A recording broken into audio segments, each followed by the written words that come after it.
best of luck with that. Now it's time to find out what female writers have been saying about other women's lives in our weekly feature, It's a Woman's World.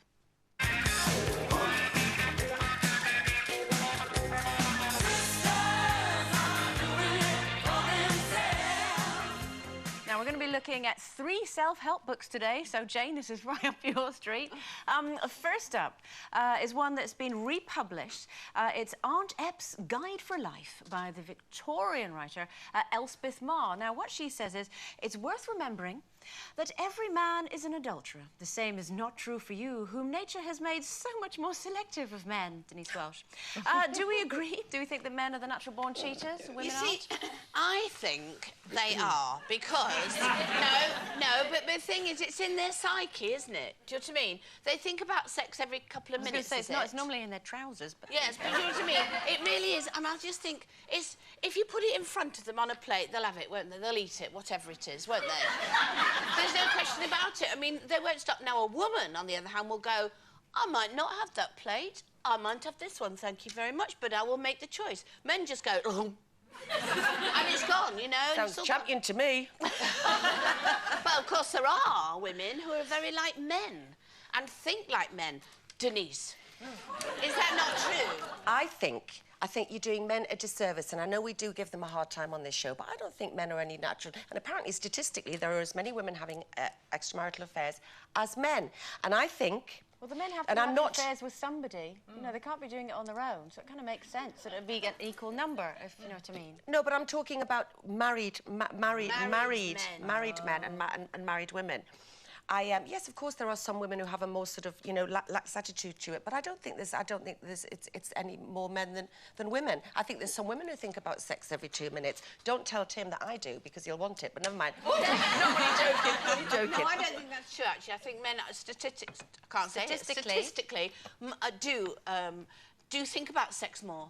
Isn't that true? That they might think about it more, but I think you're kind of sweeping everyone with the same brush, if you know what I mean. No, I don't think so. I don't think men would mind if we said that anyway. No, I think it's a generalisation. I think some men are very loyal. I think some men, it depends what you're looking for in a marriage. Yeah. If you're looking for the big passion and everything that goes with it, that's fine if that's what you want. But some people want... It doesn't last very long, does it? Well, saying that, some people are looking for the companionship, someone that they like, someone who they get on with, and that's usually the ones that like swans, that last forever. And they do exist. So I think it's very unfair to generalise about women and men. I mean, there's types that do, there's types that don't. Well, do you know, that kind of leads us on nicely to the next book, Jane. In her book, What French Women Know, Deborah Olivier says French women don't expect marriage to be perfect.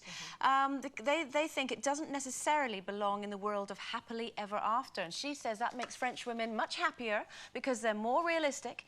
So what do you think? Do you think French women are right to get married for the moment rather than thinking, right, this is it for the rest of my life? No, I think it's pretty shallow on this.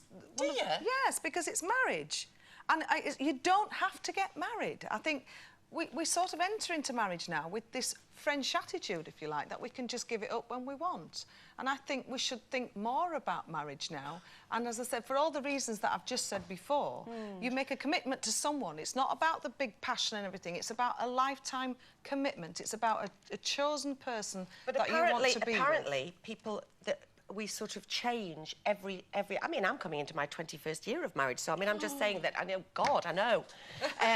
No, I love him. It's every 10 years, isn't it? Every 10 years, apparently, then it's the natural thing to start looking for... that you would naturally start looking... change for a new model. Change for a new model every you're 10 the model, years. you see, ladies. So So do you think we should just abolish marriage, then, and just get rid of it? Well, if you remember, the marriage vows were made when you died age 35, because, nope, I would have invented it if they knew it was going to go on this long.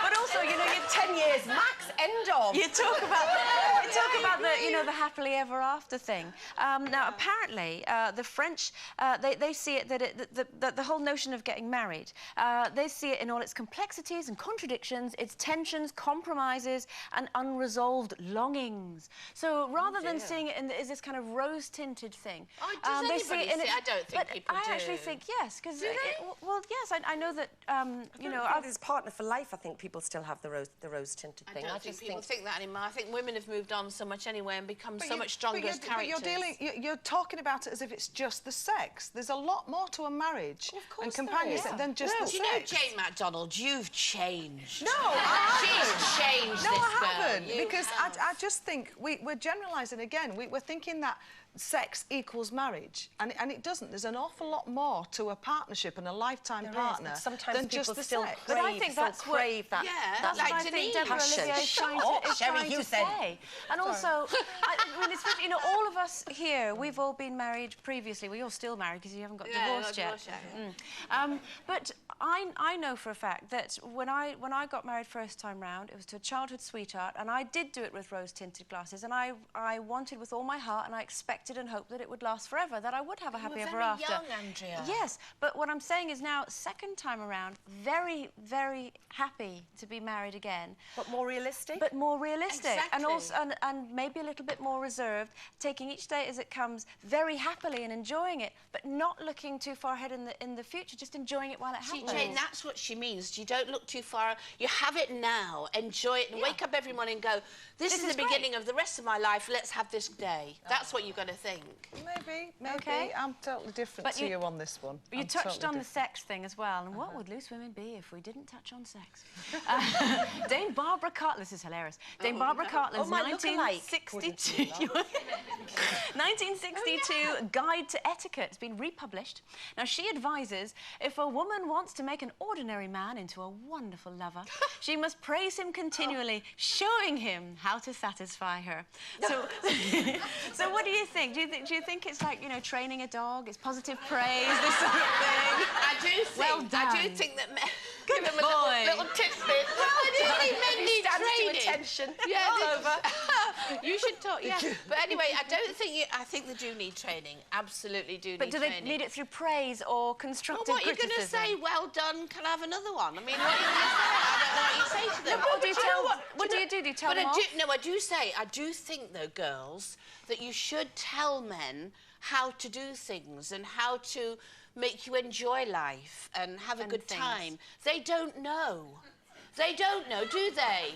But They you put said the once bins that you'd out. go, oh, get a grip or move on. Yes, no, I would say if they weren't doing it properly, get a grip or I'm leaving. You see, but what would they get a grip on? I was gonna say, well, I know you see. But surely that's a little bit unfair, because you can't put all the emphasis on the men. So, well, you're not doing it properly, because it takes two to tango, as it were. No, but it's a they bit don't more know, tricky do for they? them to get it right. Understand what to do, But isn't it? also, a word of praise will do an awful lot more to a man's ego and a So lot what more... are you going to say? How are you going to No, praise no, them, you can Jane? praise them in a different way. A bad God, word... Ed gets pies, praise the whole I lot, know, don't but I tell you, you've got to nurture So as what you well how, as tell us nag. how then. Tell us how would you... Oh, well done, Ed. Well, no. Well No, done, I'm not. Ed. I'm Well done not. on the edge front. No, I'm not talking about my relationship. I'm just generalising about other people's. I just think a kind word will get you a lot more than a harsh one, and I really do believe that. I think you'll get a lot more I do out think of they need a someone little doing bit that. of praise. I do think that you have to, you know, tell them how good they are sometimes. Yes, I if think it it's is good. If they are good. Yeah. It's also an equal thing as Exactly. well, because it's also very nice to be told that you weren't that bad either, if you know what I mean. Yeah. It is putting all the pressure on them to go, well, they were OK. Well, what were you doing? Just lying there? It's a two people What are thing. you talking about, Andrea? I think you know what I'm talking. I'm talking about what Dame Barbara Cartland was talking about in her book, Guide to Etiquette, which has been republished, apparently. Just when you thought we couldn't squeeze any more into today's show. Snow White voice coming out. There's still chat and music from British soul sensation Beverly.